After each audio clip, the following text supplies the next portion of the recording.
Weekdays tunasikianga DJ ya Fro tu na marege na mabongo huko. Hiyo ni kumaanisha nini? Ni kumaanisha ya kwamba Mungu wako huwa anasafiri kutoka Mande anaenda. Yeye ni dereva wa trailer, anaenda Kongo, anakuacha. Atarudi Saturday. Hiyo siku ndio utaanza kumwabudu.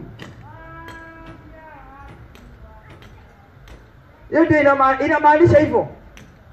Ikiwa Mungu wako huu unamwabudu Sunday na Saturday, wale wa Saturday wa Sabbath day. Ikiwa unaabudu Mungu wako hiyo siku peke yake, kuanzia Monday kwani anakuanga wapi? Ndio maana Elia anaambia wale ambao ni waabudu wa Baali, anawaambia ya kwamba muiteni Mungu wenu na nguvu, labda alisafiri. Sasa kuna Wakristo na ambao Mungu wao huwa anasafiri. Anapakiliwa mzigo Mombasa, Sunday jioni anashika barabara ya kwenda Kongo. Wewe na Mungu mumeachana, mtaonana na Mungu akirudi Saturday. That is your God. Because if you love your God, you need to seek your God 24/7. Utampenda 24/7. Hiyo televisheni lazima itaokoka. Hiyo simu yako lazima itaokoka. Yes.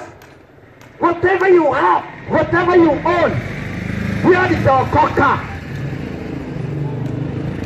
Sikuwa na simu, uko na simu, lakini wewe ni Mkristo, simu uko nayo, lakini ni simu umejaza nambari za wachawi na waganga, simu umejaza pornography, simu umejaza maovu, wanawake wakiwa uchi, wanaume wakiwa uchi, hizo ndizo umejaza katika simu. Jumapili ikifika unazifuta, Monday unazifungua tena.